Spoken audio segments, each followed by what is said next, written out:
Você sabia que amor próprio e caráter caminham juntos? É sobre isso que trata esse vídeo, como amar a si mesmo. Desde que eu me conheço por gente, eu ouço dizer que para amar a nós mesmos, a gente precisa ir na frente do espelho e falar coisas positivas para nós mesmos, e que a gente precisa cuidar da nossa aparência, não é? Da nossa saúde, que a gente precisa vestir roupas que nos caem bem, que a gente precisa se priorizar e não deixar que ninguém nos faça mal, e por aí vai. Mas o que faz a gente se amar mesmo, de verdade, é quando expressamos essas 8 forças de caráter que eu vou apresentar para você a seguir. Olha só que bacana quando a gente expressa cada uma dessas forças de caráter em nosso benefício.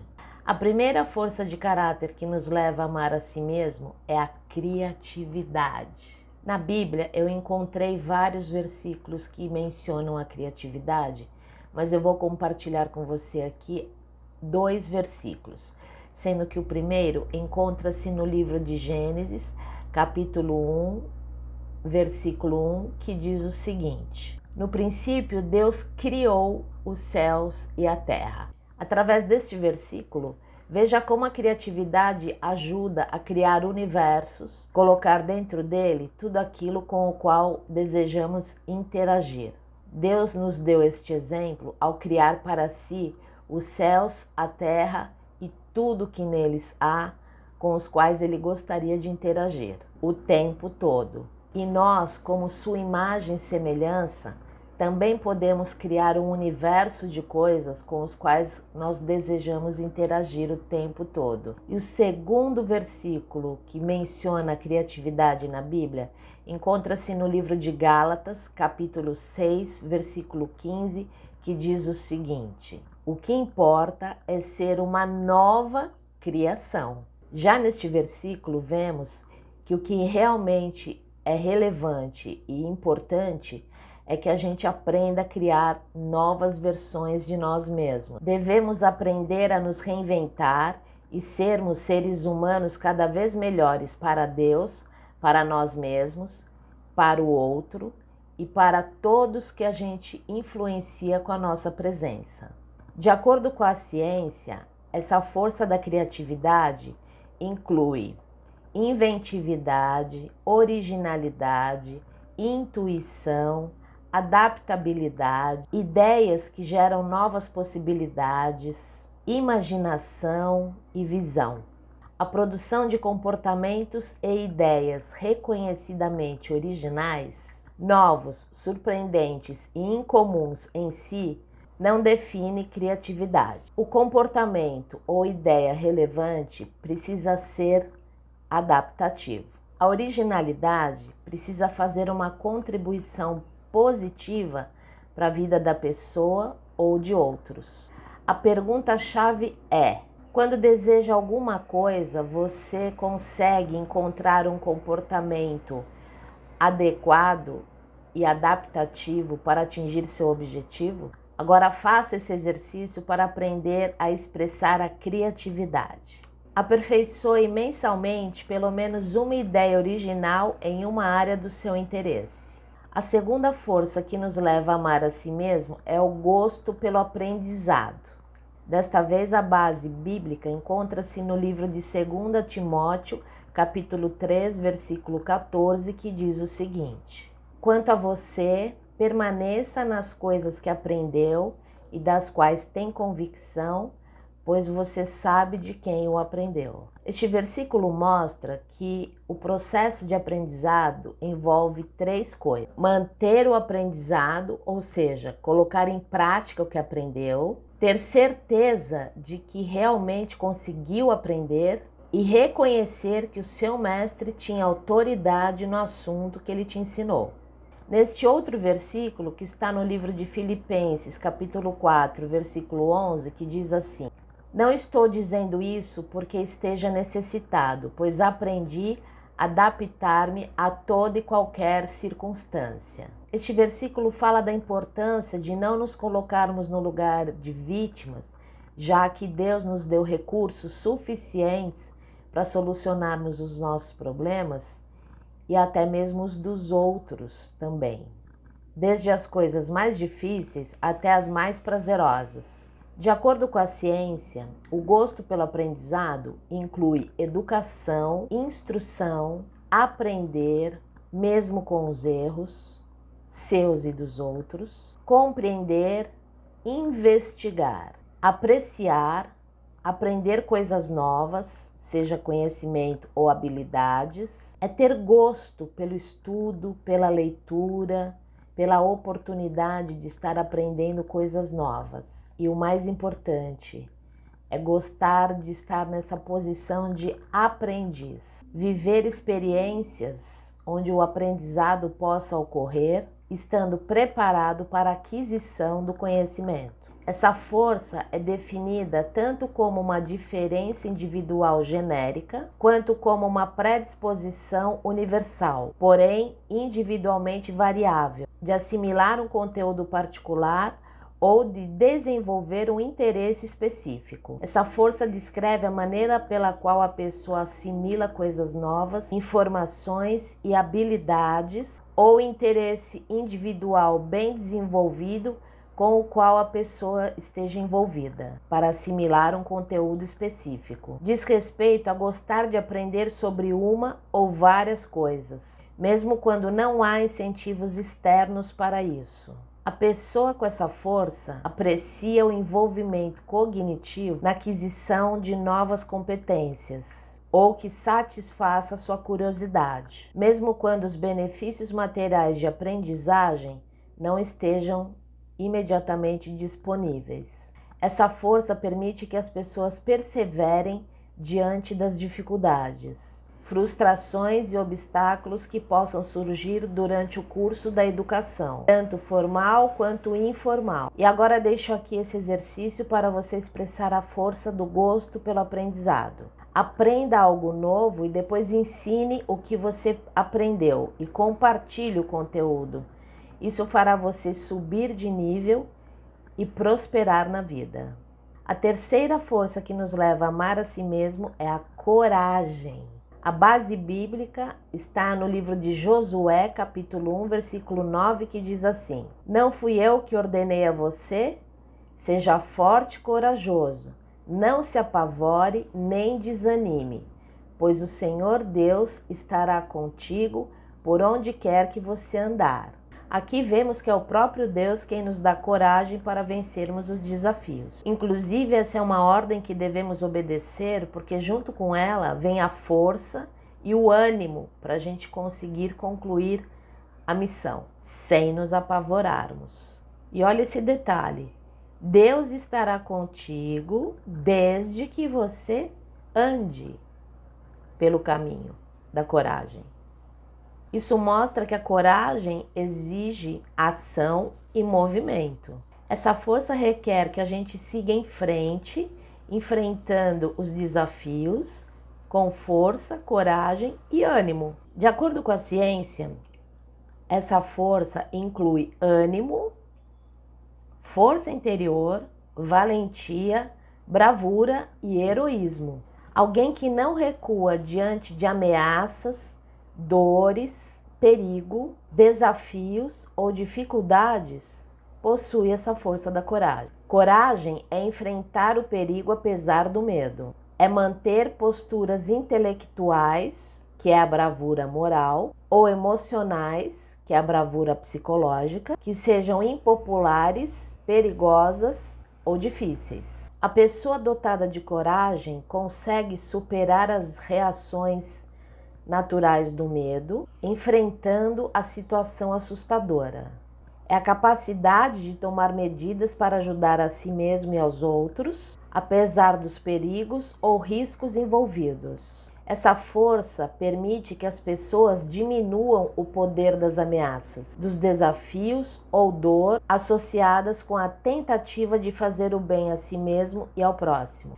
Atos corajosos são realizados voluntariamente, com pleno conhecimento da adversidade potencial envolvida. Pessoas corajosas dão importância a um propósito maior e à moralidade, não importa as eventuais consequências. Existem 4 tipos de coragem. Coragem física, determinação para sobrepujar o medo da ameaça física ou da morte para salvar a si e a outras pessoas. Coragem moral, manter a integridade ou a autenticidade ética, mesmo sob o risco de perder amigos, emprego, clientes, dinheiro, trabalho, reputação, privacidade e prestígio. Coragem psicológica, encarar a dor emocional e a maldade de cada um. Coragem pela vontade, desapegar daquilo que é difícil de abandonar, seja conforto, segurança, um namorado, uma namorada, um alimento específico. É fazer o que é certo, mesmo que as consequências negativas irão afetar a pessoa. E agora deixo aqui este exercício para você aprender a expressar coragem. Tente proteger ou levantar alguém, como os pais idosos, um deficiente, uma mulher agredida, que seriam incapazes de fazer algo por si mesmos. A 4ª força que nos leva a amar a si mesmo é a perseverança. E a base bíblica encontra-se no livro de Hebreus, capítulo 10, versículo 36, que diz assim: vocês precisam perseverar, de modo que quando tiverem feito a vontade de Deus, possam receber o que Ele prometeu. Neste versículo fica claro que a vontade de Deus é que a gente persevere sem desistir até concluir o que começamos a fazer e vencendo os obstáculos. Só após a conclusão daquilo que estávamos fazendo é que Deus irá nos recompensar com as suas promessas. A força da perseverança inclui paciência, persistência, constância, disciplina, diligência, automotivação. É manter-se no rumo planejado, mesmo diante de impedimento e obstáculos. É ter uma atitude não procrastinadora. É ser resiliente também. Essa força é definida como a continuação de uma ação voluntária em direção a um objetivo, apesar dos obstáculos, dificuldades ou desencorajamentos.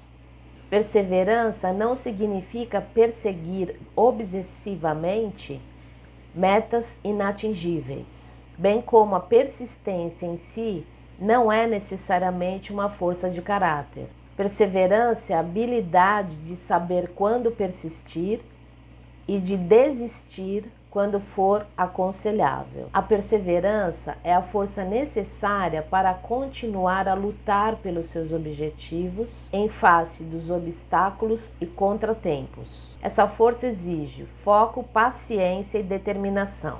Pessoas perseverantes terminam o que começam, persistem na busca para alcançar seus objetivos, apesar de todas as dificuldades que encontrarem pelo caminho.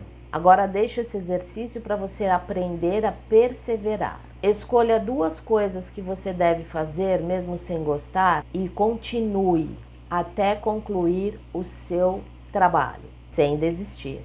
A 5ª força para amar a si mesmo é a honestidade. A base bíblica encontra-se no livro de Gênesis, capítulo 17, versículo 1, que diz assim: Eu sou o Deus Todo-Poderoso, ande segundo a minha vontade e seja íntegro, honesto.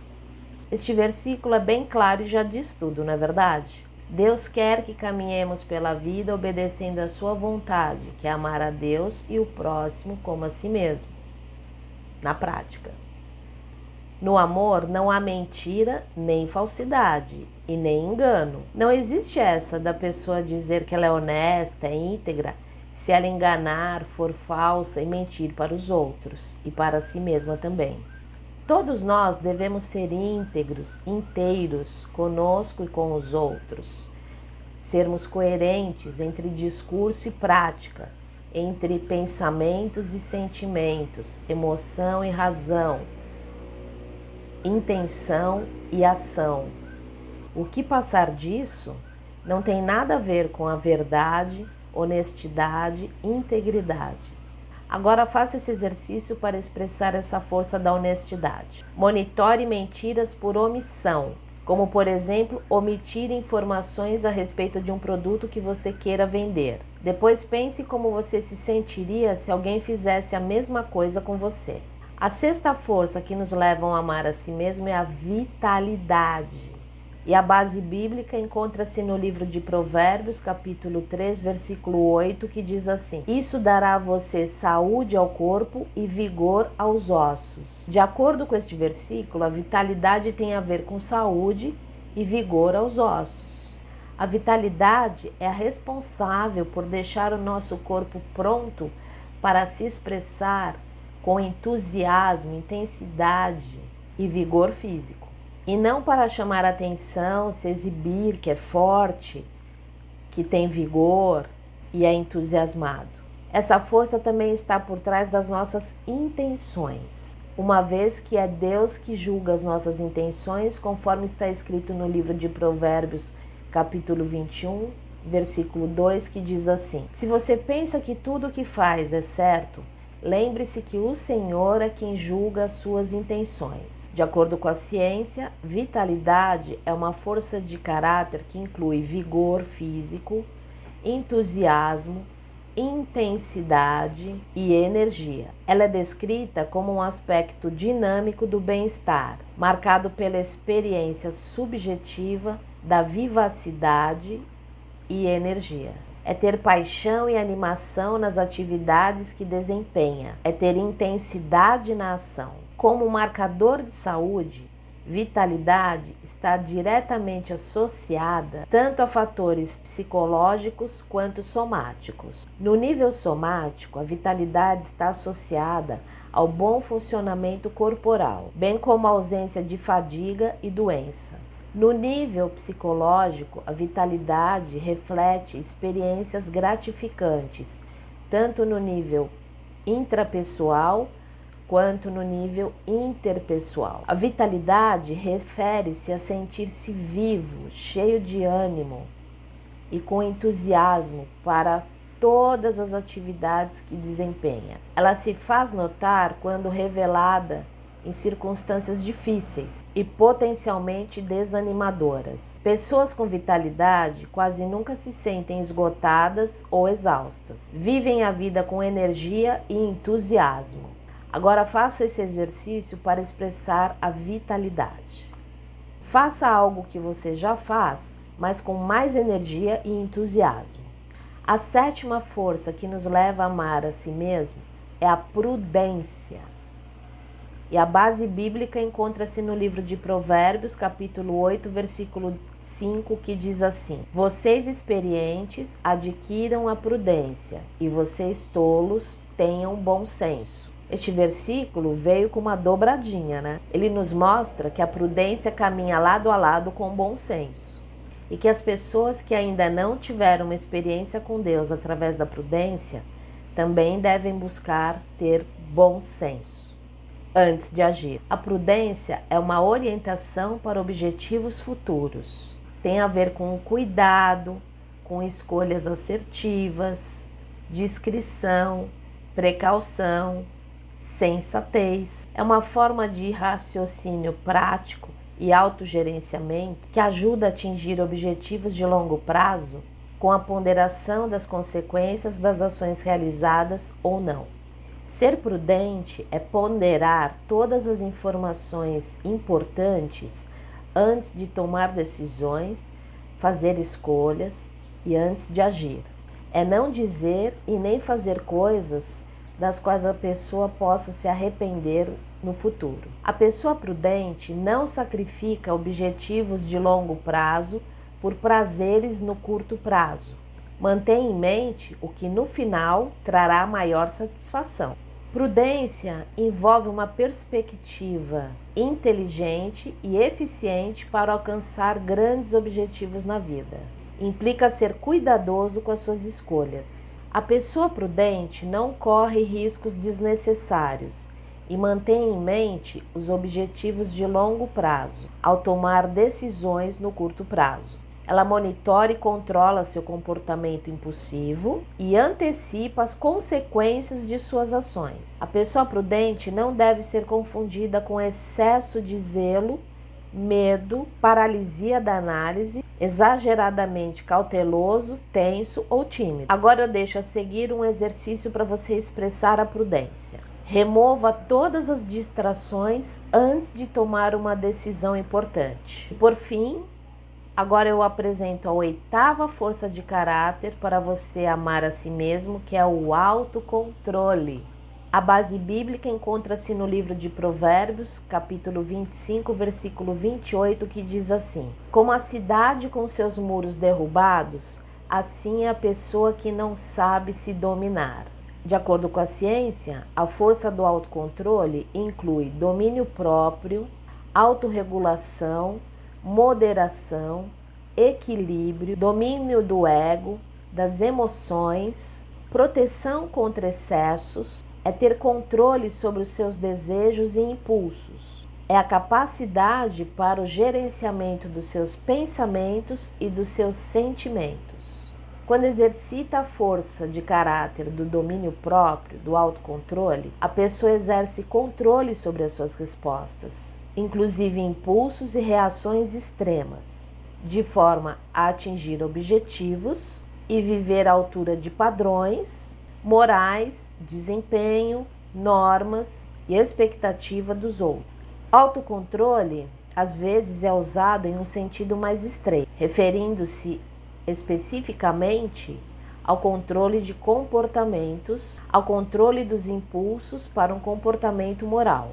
O termo autodisciplina, que é forçar-se a fazer algo quando se deseja fazer o oposto, também está relacionado ao autocontrole, processo de exercer o controle sobre si mesmo, o domínio próprio. Pessoas com essa força são capazes de controlar respostas instintivas, tais como agressividade ou impulsividade, respondendo de acordo com padrões pré-concebidos de comportamento. Essa força pode ser aplicada tanto a tentações que resistem, como quando resistem a alimentos que fazem mal e que conseguem se disciplinar para acordar cedo e fazer exercício físico, por exemplo. Estas 3 coisas formam o conjunto do autocontrole. Qualidades cognitivo-emocionais que protegem as pessoas contra os comportamentos excessivos. Moderação e abstinência, que é o controle sobre todo excesso. Comida, sexo, internet, jogos, etc. E autoeficácia e autorregulação, que é a capacidade de gerenciar e monitorar as próprias reações, motivações, vontades, desejos, comportamentos, na ausência de agentes externos, o ambiente, que possam fazê-lo. O autocontrole envolve a capacidade de postergar gratificação e caminha junto com a prudência também, que é não ter comportamento danoso tanto para si quanto para os outros. A temperança, em última instância, pode ser considerada uma forma de autonegação que gera resultados positivos para a coletividade. E assim termino aqui este vídeo, espero ter lhe sido útil, levado esse conhecimento que vale ouro para a sua vida, compartilhar com você como a gente deve amar a si mesmo. Essas forças de caráter, elas nos ajudam, nos protegem, nos guiam, nos orientam, nos ajudam a amar a nós mesmos e cumprir o mandamento de Deus, que é amar a Deus e o próximo como a si mesmo. E agora eu peço o seu like, peço que você se inscreva no canal, ative o sino das notificações e compartilhe este conteúdo com as pessoas que você acha que não têm amor próprio. Até o próximo vídeo.